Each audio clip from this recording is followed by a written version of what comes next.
ರಾಮಾಚಾರಿ, ಝಾನ್ಸಿ ರಾಘು ಇಬ್ರು ಒಂದಾಗ್ತಾರ? ಝಾನ್ಸಿಗೆ ಕಳ್ದೋಗಿರೋ ನೆನಪೆಲ್ಲ ವಾಪಸ್ ಬಂದು ಇದೆಲ್ಲ ಸರಿ ಹೋಗುತ್ತಾ? ಯಾವ ಆತಂಕ ಅನುಮಾನನೂ ಬೇಡ ಮೇಡಮ್, ಅವರಿಬ್ರು ಒಂದಾಗೆ ಆಗ್ತಾರೆ, ಎಲ್ಲ ಸರಿ ಹೋಗುತ್ತೆ. ಇಷ್ಟು ಕಾನ್ಫಿಡೆಂಟ್ ಆಗಿ ಹೇಗೆ ಹೇಳ್ತಿದ್ಯಾ ರಾಮಾಚಾರಿ? ಹೇಗೆ ನಂಗೆ ಗೊತ್ತಾಗಬೇಕಾ? ತಡ್ರಿ ಒಂದು ನಿಮಿಷ.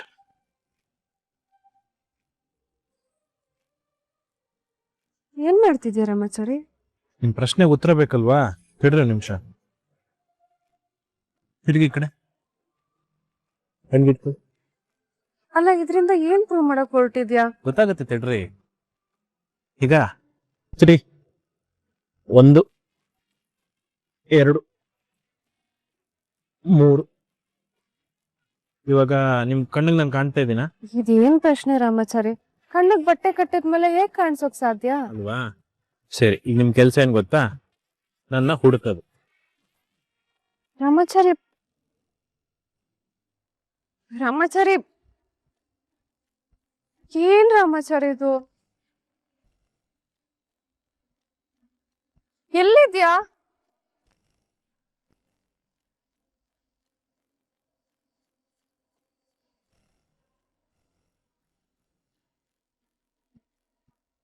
ರಾಮಾಚಾರಿ ಎಲ್ಲಿದ್ಯಾ?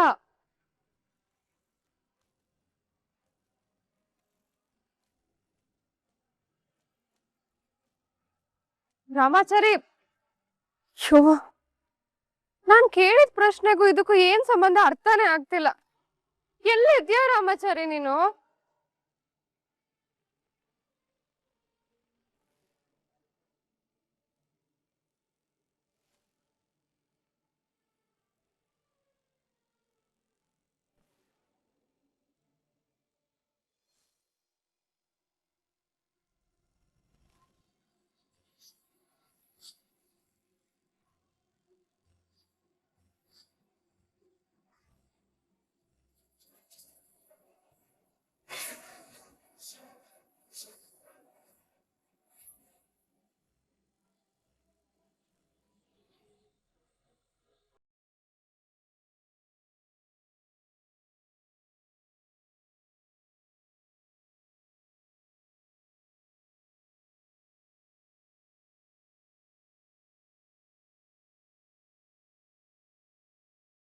ನನಗೆ ಚಾಲೆಂಜ್ ಮಾಡ್ತೀಯಾ? ನೋಡ್ದಾ ನಾನು ಹೇಗ್ ನಿನ್ನ ಕಂಡಿಡ್ದೆ? ಈಗ ನಾನು ನಿಮ್ ಕಣ್ಣಿಗೆ ಬಟ್ಟೆ ಕಟ್ಟಿದ್ದೆ, ನಿಮ್ ಕಣ್ ಕಾಣ್ತಾ ಇರ್ಲಿಲ್ಲ, ಆದ್ರೂ ನಾ ಇಲ್ಲೇ ಇದ್ದೀನಿ ಅಂತ ಹೇಗೆ ಇಲ್ಲಿ ತನಕ ಬಂದ್ರಿ? ನಾನು ಒಂದ್ ಕ್ಷಣ ತಾಳ್ಮೆಯಿಂದ ಇದ್ರೆ ಸಾಕು. ನೀನ್ ಎಲ್ಲೇ ಇದ್ರು ನಿನ್ ಹೃದಯದ ಬಡಿತ ನನ್ ಕೇಳಿಸುತ್ತೆ ರಾಮಾಚಾರಿ. ಆ ಹೃದಯದ ಬಡಿತಾನೆ ನನ್ನನ್ನ ನಿನ್ನ ಹತ್ರ ಕರ್ಕೊಂಡ್ ಬಂತು. ಹಾಗೆ ಇವಾಗ ತಂಗಿ ನೆನಪಲ್ಲಿ ಮಾತ್ರ ಕತ್ಲಾವರ್ಸ್ಕೊಂಡಿರೋದು, ಹೃದಯಕ್ಕಲ್ಲ. ಆ ಹೃದಯದಲ್ಲಿರೋ ಪ್ರೀತಿಗೆ ರಾಗು ಹೃದಯದ ಬಡಿತ ಕೇಳುತ್ತೆ, ಆದ್ರೆ ಅದಕ್ಕೊಂದ್ ಸ್ವಲ್ಪ ಸಮಯ ಬೇಕು. ಈಗ ನನ್ನ ಹುಡುಕಕ್ ನೀವು ಇಷ್ಟ ಟೈಮ್ ತಗೊಂಡ್ರಲ್ಲ, ಹಾಗೆ ತಂಗಿ ತಾಳ್ಮೆಯಿಂದ ಇದ್ದಾಗ ಅವಳ ಹೃದಯನೇ ಅವಳ ಪ್ರೀತಿನ ಅವಳಿಗೆ ಅರ್ಥ ಮಾಡ್ಸ. ಕ್ಷಣದಲ್ಲಾಗ್ಬೋದು, ದಿನಗಳು ತಗೋಬಹುದು, ಒಟ್ನಲ್ಲಿ ಏನೇ ಆದ್ರೂ ಖಂಡಿತ ಅವಳಿಗೆ ಗೊತ್ತಾಗೇ ಆಗತ್ತೆ. ಯಾಕಂದ್ರೆ ಮೆದ್ಲಿಗಿಂತ ಹೃದಯ ದೊಡ್ಡದು ಮೇಡಮ್. ಹಾಗಾಗಿ ರಾಗು ಹೃದಯದ ಬಡಿತ ಅವಳಿಗೆ ಕೇಳ್ಸೇ ಕೇಳ.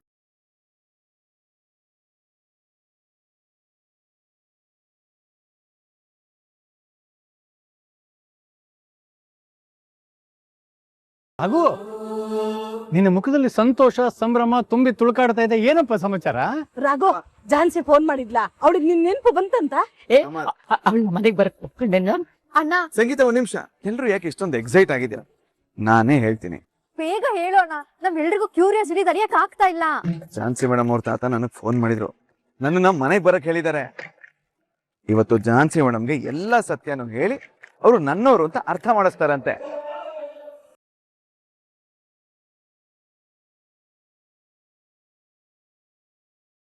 ಹೇಗೋ ಆ ದೇವ್ರ ದುಡ್ಡವನು ಬಿಡಪ್ಪ. ಅವ್ರ ತಾತನೇ ಹೇಳ್ತಾ ಇದಾರೆ ಅಂದ್ರೆ ಖಂಡಿತ ಎಲ್ಲ ಬಗೆಹರಿಯುತ್ತೆ.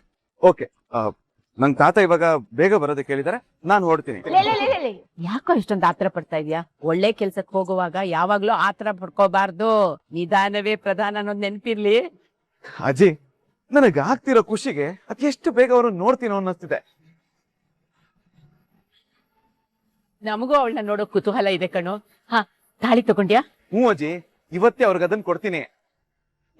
ಅದು ಕೊಡೋದಲ್ವೋ ಕಟ್ಟೋದು, ಆಮೇಲೆ ನಿನ್ ಜೊತೆಲೇ ಕರ್ಕೊಂಡ್ ಬಾ. ಏನಾದ್ರೂ ಹೇಳಪ್ಪ ರಾಘು, ತನ್ನ ಹೆಂಡತಿಗೆ 2ನೇ ಸಲ ತಾಳಿ ಕಟ್ಟೋ ಭಾಗ್ಯ ನಿನಗೆ ಸಿಕ್ಕಿದೆ. ಅದೃಷ್ಟವಂತ ಕಣಪ್ಪ ನೀನು. ಸರಿ ದೊಡ್ಡಪ್ಪ, ನಾನು ಹೋಗ್ಬಿಟ್ಟು ಬರ್ತೀನಿ. ಏಯ್, ಒಂದ್ ನಿಮಿಷ ನಿಂತ್ಕೊಳ್ಳು. ಏ ಮಂಜುಳಾ, ಏನ್ ನೋಡ್ಕೊಂಡ್ ನಿಂತಿದ್ಯಾ? ಹೋಗಿ ಜಾನ್ಸಿ ತಂದಿರೋ ಸೀರೆ ತಗೊಂಡ್ ಬಾ, ಬೇಗ ಹೋಗು. ಲಲಿತಾ, ನೀನು ಹೋಗಿ ಅರಿಶಿನ, ಕುಂಕುಮ, ಹೂವು, ಬಳೆ ಎಲ್ಲದನ್ನ ತಗೊಂಡ್ ಬಾ. ಬೇಗ ಬೇಗ.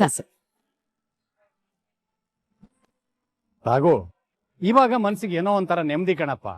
ಇವತ್ತಿಗೆ ಎಲ್ಲಾ ಕಂಟಕಗಳು ಕಳೆದೋಯ್ತು ಅಂತ ತಿಳ್ಕೊ.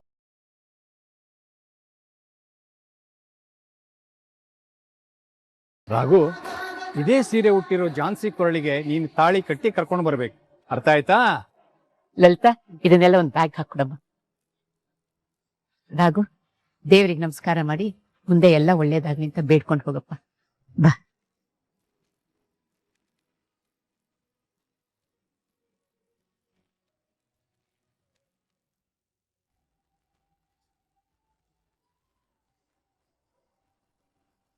ಆಲ್ ದಿ ಬೆಸ್ಟ್ ಅಣ್ಣ. ಹೋಗ್ತಾ ಒಂಟಿಯಾಗಿ ಹೋಗಿ ಬರ್ತಾ ಜೋಡಿಯಾಗಿ ಬಾ. ಲಲಿತಾ, ಬ್ಯಾಗ್ ಕೊಡಮ್ಮ.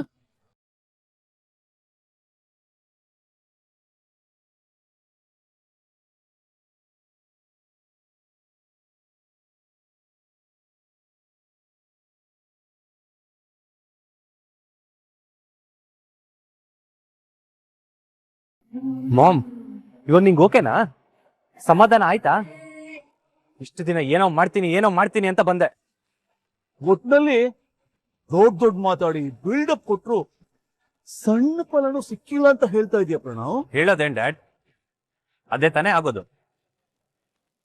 ಇವಾಗ ತಾತ ಜಾನ್ಸಿಗ್ ಸತ್ಯ ಹೇಳಿ ಹೇಗೋ ಕನ್ವಿನ್ಸ್ ಮಾಡಿ ಅವನ್ ಮನೆ ವಾಪಸ್ ಕಳ್ಸಿದ್ರೆ ನನಗ್ ಕೈಗೆ ಸಿಗೋದು ಚಿಪ್ಪೆ ತಾನೆ. ನಿಮ್ಮ ಅಮ್ಮನ ನಂಬನ್ ಮೇಲೆ ಸಿಗೋದು ಅದೇ ಅಂತ ಹೇಳಿದ್ದಲ್ಲ ಪ್ರಣವ್. ಯಾಕೆಂದ್ರೆ ಇರೋ ಬರೋ ನಮ್ಮ ಆಸ್ತಿನ ತಗೊಂಡು ಹೋಗಿ ಮಾವನ ಕೈಗೆ ಕೊಟ್ಟಿದ್ದಾಳೆ ಅಂದ್ಮೇಲೆ ಪುನಃ ಬಿಟ್ಟು ಬೇರೆ ಏನ್ ನಿರೀಕ್ಷೆ ಮಾಡಕ್ ಸಾಧ್ಯ ಹೇಳು? ಈ ಕಡೆ ಹೆಣ್ಣು ಇಲ್ಲ, ಆ ಕಡೆ ಹೊನ್ನೂ ಇಲ್ಲ. ಒಟ್ನಲ್ಲಿ ನನ್ನಂತೂ ತ್ರಿಶಂಕು ಸ್ಥಿತಿಯಲ್ಲಿ ತಗೊಂಬಂದು ನಿಲ್ಸಿದ್ಯಾ. ಅಟ್ಲೀಸ್ಟ್ ನಮ್ಮ ಆಸ್ತಿ ನಮ್ಮ ಹತ್ರನೇ ಇದ್ದಿದ್ರೆ ನಮ್ ಲೈಫ್ನಾದ್ರೂ ನಾವು ಲೀಡ್ ಮಾಡ್ಕೋಬೋದಿತ್ತು. ಪ್ರಣವ್, ಆಸೆ ನಮ್ಮ ಮಿತಿಲಿದ್ರೆ ಸಂತೋಷನೇ ಸಿಗೋದು. ಅದೇ ಆಸೆ ಮಿತಿ ಮೀರಿದ್ರೆ ಸಂತ ಕೊಡುತ್ತೆ ಕಣೋ. ನೋಡು ಪ್ರಣವ್, ಇರೋದ್ರಲ್ಲಿ ತೃಪ್ತಿ ಪಡು, ನೆಮ್ಮದಿಯಾಗಿ ಬದುಕು. ಮನುಷ್ಯ ಸುಖವಾಗಿ ಇರಬೇಕು ಅಂದ್ರೆ ದುಡ್ಡಲ್ಲ ಕಣ ಮುಖ್ಯ, ಪ್ರೀತಿ ವಿಶ್ವಾಸ ಮುಖ್ಯ ಅಂತ 1000 ಸಲ ಹೇಳಿದ್ದೆ ಅಲ್ವಾ? ಆಗ ಯಾರು ನನ್ನ ಮಾತು ಕೇಳಲೇ ಇಲ್ಲ. ಇವಾಗ ಈ ಬದುಕನ್ನ ಬಿಟ್ಟು ಬೇರೆ ದಾರಿನೇ ಇಲ್ಲ ಕಣ. ಸುರಿಯೋ ಬೆಂಕಿಗೆ ತುಪ್ಪ ಸುರಿಯೋ ಕೆಲಸ ಮಾಡ್ತಾ ಇದ್ಯಾ? ಮಾಮ್ ಪ್ಲೀಸ್, ನೀನ್ ಡ್ಯಾಡ್ ಮೇಲೆ ಕಿಚ್ಚಾಡಿದ ತಕ್ಷಣ ಸತ್ಯ ಸುಳ್ಳಾಗೋದಿಲ್ಲ ಅಲ್ವಾ? ಇವಾಗ ತಾತ ಏನಾದ್ರು ಜಾನ್ಸಿಗ್ ನಿಜ ಹೇಳಿ ಅವಳು ಅದನ್ನ ಅಕ್ಸೆಪ್ಟ್ ಮಾಡ್ಕೊಂಡ್ರೆ ನಾವ್ ಖಂಡಿತ ಇಲ್ಲಿಂದ ಖಾಲಿ ಕೈಯಲ್ಲಿ ಹೋಗ್ಬೇಕಾಗುತ್ತೆ ಅನ್ನೋದು ನಿನಗ್ ನೆನಪಿದ್ರೆ ಸಾಕು.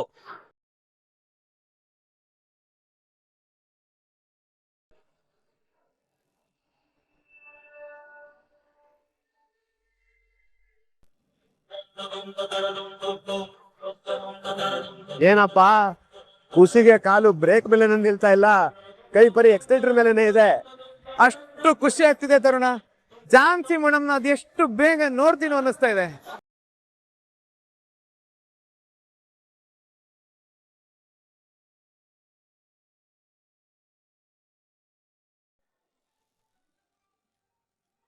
ಸಾರಿ ರಾಮಾಚಾರಿ ಅವರೇ, ಇಷ್ಟು ದಿನ ಬರೀ ನೋವಿನ ವಿಷಯಗಳು ಮಾತ್ರ ನಿಮ್ಮ ಹತ್ರ ಹೇಳ್ತಿದ್ದೆ, ಆದ್ರೆ ಸಂತೋಷದ ವಿಷಯ ನಿಮ್ಮ ಹತ್ರ ಹೇಳೋದನ್ನ ಮರ್ತೆ ಹೋಗಿದ್ದೆ.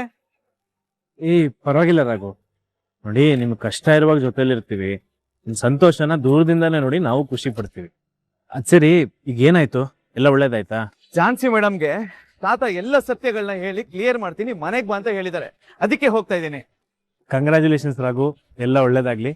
ಇನ್ ಮುಂದೆ ನಿಮ್ ಜೀವನದಲ್ಲಿ ಕಷ್ಟಗಳೆಲ್ಲ ಕಳೆದೋಗ್ಲಿ, ನಿಮ್ಮ ಮತ್ತೆ ತಂಗಿ ಮನ್ಸಲ್ಲಿ ಸಂತೋಷನೇ ತುಂಬಿರ್ಲಿ. ಆಮೇಲೆ ಇನ್ ಮುಂದೆ ಆದ್ರೂ ತಂಗಿ ಮನ್ಸಿಗೆ ಏನೋ ನೋವಾಗ್ದಾರಂಗ್ ನೋಡ್ಕೊಳ್ಳಿ. ಖಂಡಿತ ರಾಮಾಚಾರಿ ಅವರೇ, ಇನ್ಮೇಲೆ ಪರಿಸ್ಥಿತಿ ಹೇಗೆ ಇರ್ಲಿ, ನನ್ನ ಮೇಲೆ ಅದೆಷ್ಟೇ ಒತ್ತಡಗಳಿದ್ರು ಪರವಾಗಿಲ್ಲ, ನನ್ನ ಝಾನ್ಸಿ ಮೇಡಮ್ ಮನ್ಸಿಗೆ ಒಂದು ಸಣ್ಣ ನೋವು ಆಗೋದಕ್ಕೂ ನಾನು ಬಿಡಲ್ಲ.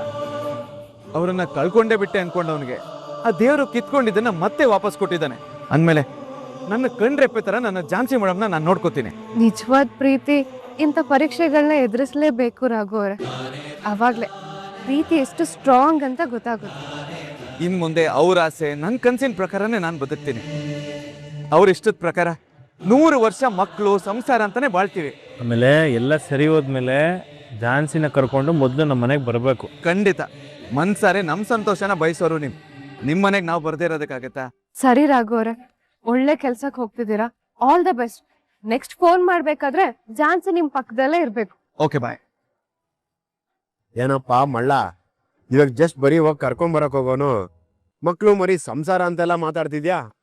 ತರುಣ, ಇದು ನಾನು ಯಾವತ್ತೋ ಕಂಡು ಕನ್ಸ್ಕೊಳೋ. ನಿನ್ ಕನ್ಸು ನನ್ಸಾಗ್ಬೇಕನ್ನೋದೇ ಕಣೋ ನನ್ನ ಆಸೆ. ಇನ್ ಮುಂದೆ ಈಡೇರುತ್ತೆ ಬಿಡ. ಆಮೇಲೆ ಇನ್ನೊಂದ್ ವಿಷಯನಪ್ಪ, ನಿನ್ ವಿಷಯನ ತಾತ ಹೇಳಿ ನೆನ್ಪು ಮಾಡ್ತಾರೆ, ನನ್ ವಿಷಯ ಮರಿಬೇಡ. ಝಾನ್ಸಿಗೆ ಹೇಳು, ನೀನು ರಾಖಿ ಕಟ್ಟಿದ ಅಣ್ಣ ನಮ್ ಪ್ರೀತಿ ಗೆಲ್ಲಿಸ್ಬೇಕು ಅಂತ ಹೋರಾಟ ಮಾಡ್ದವನಂತ ಅವಾಗ ಹೇಳಿ ನನ್ ಬಗ್ಗೆ ನೀನೇ ನೆನ್ಪು ಮಾಡ್ಬೇಕು. ಲವ್, ನೀನ್ ನನಗೆ ಹೇಳ್ಕೊಡ್ಬೇಕಾ? ಖಂಡಿತ ಕಣೋ. ಮೊದ್ಲಿಗಿಂತ ನಾವುಗಳು ಇನ್ನೂ ಖುಷಿಯಾಗಿರ್ತೀವಿ. ಇಷ್ಟ ಹೇಳ್ದಲ್ಲ ಅಷ್ಟು ಸಾಕ್ ಬಿಡಪ್ಪ. ಸರಿ, ನೀ ಇವಾಗ ಬೈಕ್ ಇಳಿದ್ಬಿಟ್ಟು ಮನೆಗೆ ಹೋಗು. ನೋಡ್ದ್ಯಾ ಝಾನ್ಸಿ ಇನ್ನು ಮನೆಗೆ ಬಂದಿಲ್ಲ, ನನ್ನ ಗಾಡಿಯಿಂದ ಇಳಿದು ಮನೆಗೆ ಹೋಗು ಅಂತ ಇದೆಯಲ್ಲ, ಇಷ್ಟೇ ಕಣಾಲ. ಇನ್ನೇನ ಮತ್ತೆ, ನಾನು ಆ ಕಡೆಯಿಂದ ಬರ್ತಾ ನನ್ನ ಝಾನ್ಸಿ ಮೇಡಮ್ನ ನಾನು ಕರ್ಕೊಂಡ್ ಬರೋದ್ ಬೇಡವಾ? ನೀನ್ ಆಮೇಲೆ ದಾರಿ ಮಧ್ಯದಲ್ಲೇ ನನ್ನನ್ನು ಬಿಟ್ಟು ಹೋಗ್ಬಿಡ ಅಂತ ಹೇಳೋದ್ ಬೇಡಪ್ಪ. ಸರಿ, ನಾವೆಲ್ಲ ಕಾಯ್ತಾ ಇರ್ತೀವಿ, ಆದಷ್ಟು ಬೇಗ ಕರ್ಕೊಂಡು.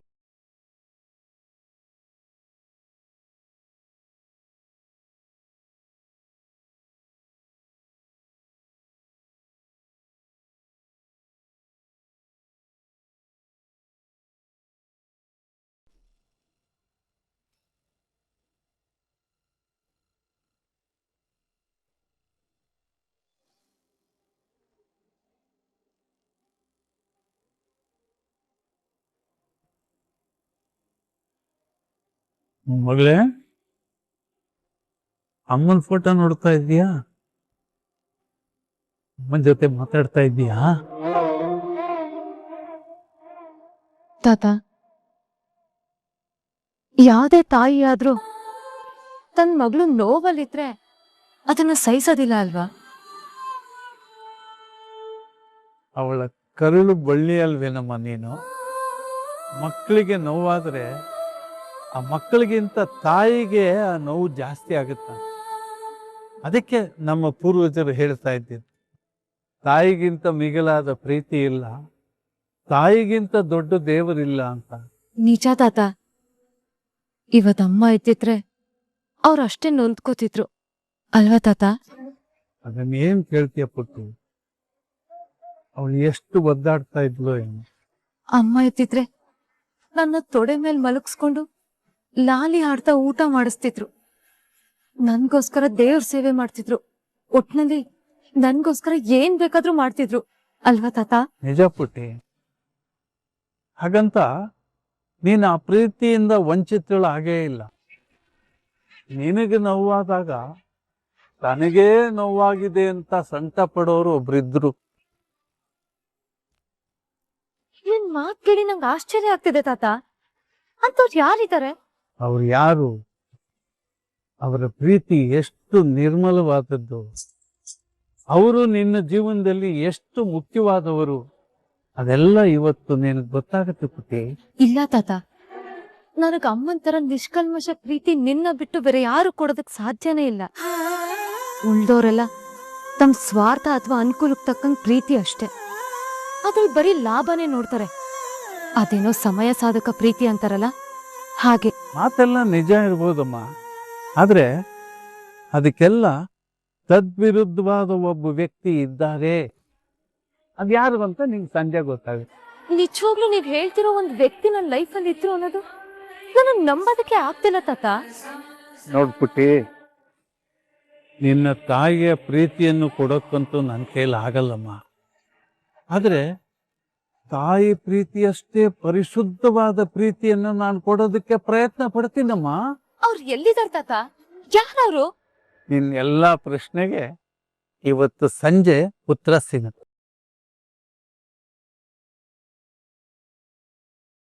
ಹಾಗಾದ್ರೆ ಈ 7.5 ತಿಂಗಳಲ್ಲಿ ನನ್ನ ಲೈಫಲ್ಲಿ ಬಂದಿರೋದಾದ್ರೂ ಯಾರು? ಅಷ್ಟಕ್ಕೂ ಆಗಿರೋದಾದ್ರೂ ಏನು? ಪಲ್ಲವಿ, ಪಲ್ಲವಿ ಹೇಳಾರಂತ? ಪಲ್ಲವಿ, ನೀನ್ ಇವತ್ ನಿನ್ ಕೈ ಯಾರೇ ನಂಗೆ ಸ್ವೀಟ್ ಮಾಡ್ಕೊಡ್ಬೇಕು. ಸ್ವೀಟಾ? ಏನ್ ಸ್ವೀಟ್ ಮಾಡ್ಕೊಡ್ಲಿ? ಏನಾದ್ರೂ ಮಾಡ್ಕೊಡು ಪರವಾಗಿಲ್ಲ. ನೀನ್ ಇವತ್ ನನ್ಗೆ ಏನ್ ಮಾಡ್ಕೊಟ್ರು ಖುಷಿನೇ. ಯಾಕೆಂದ್ರೆ ನಿನ್ನಿಂದ ನನ್ಗೊಂದ್ ಸ್ವೀಟೆಸ್ಟ್ ನ್ಯೂಸ್ ಸಿಕ್ಕಿದೆ. ಅನಿತಾ, ಏನೇ ಅದು ಸ್ವೀಟ್ ನ್ಯೂಸು? ಯಾಕೆ ಇವತ್ತೊಂಥರ ವಿಚಿತ್ರವಾಗಿ ಮಾತಾಡ್ತಿದ್ಯಾ? ಏನೇ ಇದು ಇಷ್ಟೊಂದು ಖುಷಿಯಾಗಿದ್ಯಾ? ಅಮ್ಮ, ಆ ನ್ಯೂಸ್ ಕೇಳ್ದಾಗಿಂದ ಎಷ್ಟು ಖುಷಿಯಾಗಿದ್ದೀನಿ ಗೊತ್ತಾ? ಒಂಥರ ಸ್ವರ್ಗ ಲೋಕದಲ್ಲಿ ತೇಲಾಡ್ತಿದೀನಿ. ಅಲ್ಲಮ್ಮ, ಈಗ ಅಷ್ಟೊಂದು ಖುಷಿ ಪಡಂತದ್ ಏನಾಯ್ತು? ಅನಿತಾ, ನಿನಗೇನ್ ತಲೆಗಿಲೆ ಕೆಟ್ಟಿಲ್ಲ ತಾನೆ? ಅಮ್ಮ, ತಲೆ ಕೆಟ್ಟಿರೋದ್ ನನಗಲ್ಲ, ಆ ಝಾನ್ಸಿಗೆ.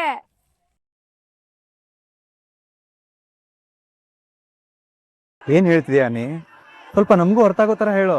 ಅಣ್ಣ, ಅವತ್ ಮದ್ವೆ ಮನೆಯಲ್ಲಿ ಇವ್ರ ಅಣ್ಣ ಯಾರಿಗೋಸ್ಕರ ನನ್ನನ್ನ ದೂರ ಮಾಡ್ಕೊಂಡು ಇವಾಗ ಅವಳಿಂದಾನೇ ಅವ್ರು ದೂರ ಆಗೋ ಪರಿಸ್ಥಿತಿ ಬಂದಿದೆ. ಏನೇ ಹಾಗಂದ್ರೆ? ಅಮ್ಮ, ಅವಳಿಗೆ ರಾಘು ಅನ್ನೋ ಕ್ಯಾರೆಕ್ಟರೇ ನೆನ್ಪಿಲ್ವಂತೆ. ಅವ್ರಿಬ್ರಿಗೂ ಮದ್ವೆ ಆಗಿದ್ದು, ಅವಳು ಹೋಗಿ ಅವ್ರ ಮನೇಲಿ ಇದ್ದಿದ್ದು, ಇವಾಗ ಅವ್ರಿಬ್ರಿಗೂ ಡಿವೋರ್ಸ್ ಆಗಿರೋ ವಿಚಾರ ಎಲ್ಲಾದು ಮರ್ತೋಗಿದ್ಯಂತೆ. ಅಪ್ಪ, ಇನ್ನೊಂದ್ ವಿಷಯ ಗೊತ್ತಾ? ಅವಳೀಗ ಹಳೆ ಝಾನ್ಸಿ ಆಗಿದ್ದಾಳಂತೆ. ಅದೇ ನೀವ್ ಹೇಳ್ತಿದ್ರಲ್ಲ, ಅವಳಿಗೆ ಗಂಡಸ್ರು ನೆರಳು ಕಂಡ್ರು ಆಗಲ್ಲ, ಅವ್ರು ಕಂಡ್ರೆ ದ್ವೇಷ ಮಾಡ್ತಿದ್ಲು ಅಂತ, ಆ ಝಾನ್ಸಿ. ಅಣ್ಣ, ಇದ್ರ ಅರ್ಥ ಏನ್ ಹೇಳು? ಇವಳಣ್ಣ ಆ ಝಾನ್ಸಿ ಲೈಫಲ್ಲಿ ಎಂಟ್ರಿ ಆಗಿದ್ದ ಅನ್ನೋ ವಿಷಯನೇ ಅವಳ ಮೈಂಡ್ ಇಂದ ಡಿಲೀಟ್ ಆಗಿದ್ಯಂತೆ. ಆಯ್ತು ಅನಿತಾ, ಯಾವಾಗ ಏನಾಗ್ಬೇಕೋ ಅದು ಹಾಗೆ ಆಗುತ್ತೆ ಅನ್ನೋದು ಈಗಲಾದ್ರೂ ನಿನ್ಗೆ ಅರ್ಥ ಆಯ್ತಾ? ಇನ್ಮೇಲಾದ್ರೂ ಇದನ್ನೆಲ್ಲ ಬಿಟ್ಬಿಡೆ. ಹೇಗಮ್ಮ ಬಿಟ್ಬಿಡಕ್ಕಾಗತ್ತೆ? ನನ್ ಜೀವನದಲ್ಲಿ ಎಷ್ಟೆಲ್ಲ ಆಟ ಆಡಿದ್ರು ಸುಮ್ನೆ ಬಿಟ್ಬಿಟ್ರೆ ಹೇಗ್ ಹೇಳು? ಇನ್ಮೇಲೆ ಆ ರಾಘು ಏನೇ ಹೇಳಿದ್ರು ಅವಳು ನಂಬಲ್ಲ. ಅವ್ರವ್ರ ಕರ್ಮ ಅವ್ರವ್ರೇ ಅನ್ಭವಿಸ್ಲಿ. ನೀನ್ ಅವ್ರ ಬಗ್ಗೆ ಚಿಂತೆ ಬಿಟ್ಟು ಆರಾಮಾಗಿರು.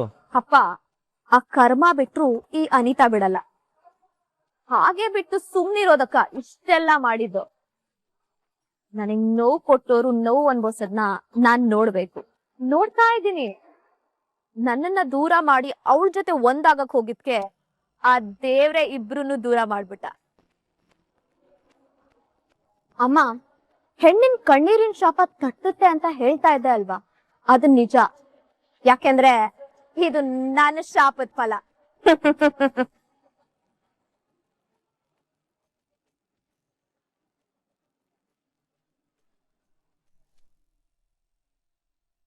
ಅಪ್ಪ, ವೇರ್ ಆರ್ ಯು ಗೋಯಿಂಗ್? ಏನಪ್ಪ ಇದು? ರಾಘು ಬರ್ತಾ ಇದ್ದಾನಮ್ಮ. ಅವನ ಎದುರುಗಡೆನೆ ಝಾನ್ಸಿಗೆಲ್ಲ ಹೇಳಿ ಕ್ಲಿಯರ್ ಮಾಡ್ಬಿಡೋಣ. ಯಾಕೆಂದ್ರೆ ಝಾನ್ಸಿ ಮುಂದೆ ಆದ್ರೂ ಚೆನ್ನಾಗಿರ್ಬೇಕು, ರಾಘು ಜೊತೆಲಿ ಚೆನ್ನಾಗಿ ಬದುಕಬೇಕು. ಇದೆಲ್ಲ ಆಗ್ಬೇಕು ಅಂತಂದ್ರೆ ಅವಳಿಗೆ ಈ ಸತ್ಯ ಎಲ್ಲ ಅರ್ಥ ಆಗ್ಬೇಕು. ಹೌದ್ ತಾನೆ? ಅಲ್ಲಪ್ಪ, ಆಗೋದೆಲ್ಲ ಒಳ್ಳೇದಿಕ್ಕೆ ಅಂತ ನೀನೇ ಹೇಳ್ತಿರ್ತೀಯಲ್ವಾ? ಆ ರೀತಿ ಯೋಚನೆ ಮಾಡಿದ್ರೆ ಇವಾಗ ಆಗಿರೋದು ನಮ್ ಝಾನ್ಸಿ ಮತ್ತೆ ಆ ನರ್ಕಕ್ ಹೋಗೋದನ್ನ ತಪ್ಸುತ್ತೆ ಅಂತ ನನಗ್ ಅನ್ಸ್ತಾ ಇದೆ. ನರ್ಕ? ಯಾವ್ದಮ್ಮ ನರ್ಕ? ನೀನ್ ಅನ್ಕೊಂಡಿದ್ದೀಯ ಅಷ್ಟೇ ನರ್ಕ ಅಂತ. ನಿಜ ಹೇಳ್ತೀನಿ ಕೇಳು. ಝಾನ್ಸಿ ಜೀವನದಲ್ಲಿ ರಘು ಬಂದ್ಮೇಲೆ ಅವಳು ಬದಲಾಗಿತ್ತು. ಅವಳಿಗೆ ಹೆಣ್ತನ, ಮಾನವೀಯತೆ, ಸಂಬಂಧ ಇದ್ರ ಬಗ್ಗೆ ಎಲ್ಲ ಅರ್ಥ ಆಗಿದ್ದು ಆವಾಗ್ಲೇ. ನಿಜ ಹೇಳ್ಬೇಕು ಅಂತಂದ್ರೆ ಅವಳು ಖುಷಿಯಾಗಿದ್ದಿದ್ದು ಆ ದಿನಗಳೇ. ಅದಕ್ಕೆ ಆ ದಿನಗಳು ಮತ್ತೆ ಮರುಕಳಿಸ್ಬೇಕು ಅವಳ ಜೀವನದಲ್ಲಿ. ಅಯ್ಯೋ ಅಪ್ಪ, ಪ್ಲೀಸ್ ಟ್ರೈ ಟು ಅಂಡರ್ಸ್ಟ್ಯಾಂಡ್. ನೀವ್ ಈ ವಿಷಯದಲ್ಲಿ ದುಡುಕ್ತಾ ಇದ್ದೀರಾ. ಮತ್ತೆ ಅವಳನ್ನ ಆ ಕೂಪಕ್ ತಳ್ಳೋದ್ ಬೇಡ. ಏನ್ ಹೇಳ್ತಾ ಇದ್ಯಮ್ಮ? ಮತ್ತೆ ಲೈಫ್ ಲಾಂಗ್ ಅವಳು ಹಾಗೆ ಇರ್ಬೇಕು ಅಂತೀಯ? ಅವಳು ಯಾಕಪ್ಪ ಹಾಗೆ ಇರ್ಬೇಕು? ನಮ್ ಪ್ರಣವ್ ಇದನ್ನಲ್ಲ, ಅವನ ಜೊತೆ ಮದ್ವೆ ಮಾಡ್ಬಿಡು. ಅಲ್ಲಮ್ಮ ತುಳಸಿ, ಆಗಿರೋ ಮದ್ವೆನ ಮುರಿದು ಇನ್ನೊಂದು ಮದ್ವೆ ಮಾಡೋದು ಸಂಸ್ಕಾರ ಅಲ್ಲಮ್ಮ. ಅದ್ ಸರಿನೂ ಇಲ್ಲ. ಅಯ್ಯೋ ಇಲ್ಲ ಅಪ್ಪ, ನಾನ್ ಯಾಕೆ ಹೇಳ್ತಾ ಇದ್ದೀನಿ ಅಂದ್ರೆ, ನಿನಗೆ ಝಾನ್ಸಿ ಬಗ್ಗೆ ಇರೋ ಕನ್ಸರ್ನು ನಿನ್ನ ಹತ್ರ ಆ ರೀತಿ ಮಾತಾಡಿಸ್ತಾ ಇದೆ. ಅದ್ ನಂಗೆ ಅರ್ಥ ಆಗ್ತಾ ಇದೆ. ಹೌದಪ್ಪ, ಆ ಮನೇಲಿ ಮತ್ತೆ ನಮ್ ಝಾನ್ಸಿ. ತುಳಸಿ, ನೀನು ಅವಳ ಬಗ್ಗೆ ಚಿಂತೆ ಮಾಡಬೇಡ. ರಾಘು ಅವಳನ್ನ ಚೆನ್ನಾಗೇ ನೋಡ್ಕೋತಾನೆ. ನಿನ್ಗೆ ಗೊತ್ತಲ್ವಾ, ಸಾವಿನ ದವಡಲ್ಲಿ ಸಿಕ್ಕಾಕೊಂಡವಳನ್ನ ಕಾಪಾಡಿರೋನ್ ಅವನೇ. ರಾಘು ಅವಳ ಜೊತೆಲಿದ್ದು ಕಣ್ಣು ರೆಪ್ಪೆ ಹಂಗೆ ನೋಡ್ಕೊಂಡು ಅವಳನ್ನ ಚೆನ್ನಾಗಿ ನೋಡ್ಕೊಳ್ತಾನೆ. ನೀನ್ ಅದ್ರ ಬಗ್ಗೆ ಚಿಂತೆ ಮಾಡ್ಲೇಬೇಡ. ಅಪ್ಪ, ಆ ರಾಘು ಅವಳನ್ನ ನೋಡ್ಕೊಳ್ತಾನೋ ಬಿಡ್ತಾನೋ ಅದ್ ನನಗ್ ಗೊತ್ತಿಲ್ಲ. ಆದ್ರೆ ನನಗಂತೂ ಇದಕ್ಕೆಲ್ಲ ಒಪ್ಪಿಗೆ ಇಲ್ಲ. ನಿನ್ನ ಒಪ್ಪಿಗೆ ಅವಶ್ಯಕತೆ ಇಲ್ಲಮ್ಮ. ಝಾನ್ಸಿ ಇದನ್ನ ಅರ್ಥ ಮಾಡ್ಕೊಂಡು ಒಪ್ಕೊಂಡ್ರೆ ಸಾಕು, ಅಷ್ಟೇ ನನಗೆ ಬೇಕಾಗಿರೋದು. ಅಪ್ಪ ಪ್ಲೀಸ್ ಅರ್ಥ ಮಾಡ್ಕೊಳ್ಳಿ. ಆ ದೇವ್ರೆ ಆ ರಾಘು ಬಂದ್ ಹೋಗಿರೋ ದಿನಗಳನ್ನ ಝಾನ್ಸಿ ಜೀವನದಲ್ಲಿ ಮರ್ಸಿದಾನೆ ಅಂದ್ಮೇಲೆ ಅವನು ಮತ್ತೆ ಅವಳ ಜೀವನದಲ್ಲಿ ಬರಬಾರ್ದು ಅಂತ ತಾನೆ. ಆ ದೇವ್ರೆ ದೂರ ಮಾಡಿರೋ ನೆನಪುಗಳನ್ನ ಮತ್ತೆ ನೀವು ಜ್ಞಾಪಿಸಕ್ ಹೋಗ್ಬೇಡಿ. ತುಳಸಿ, ನೀನು ಮತ್ತೆ ಏನೇನೋ ಹೇಳಿ ನನಗೆ ಕನ್ಫ್ಯೂಸ್ ಮಾಡಬೇಡ. ನೀನ್ ಏನ್ ಹೇಳಿದ್ರು ಅಷ್ಟೇ. ಈ ವಿಷಯದಲ್ಲಿ ನನಗೆ ಕ್ಲಾರಿಟಿ ಇದೆ. ರಾಘು ಜೊತೆಲಿದ್ರೆ ಅವಳು ನೆಮ್ಮದಿಯಾಗಿರ್ತಾಳೆ, ಆ ನಂಬಿಕೆ ನಂಗಿದೆ. ಅದರಿಂದ ನೀನು ಚಿಂತೆ ಮಾಡಬೇಡ, ಅರ್ಥ ಆಯ್ತಾ? ಈ ಮನೆ ನಿಂಗೆ ಅನುಕೂಲವಾಗಿದೆಯಲ್ಲ, ಆರಾಮಾಗಿದ್ಬಿಡು. ಓಕೆ? ಅಪ್ಪ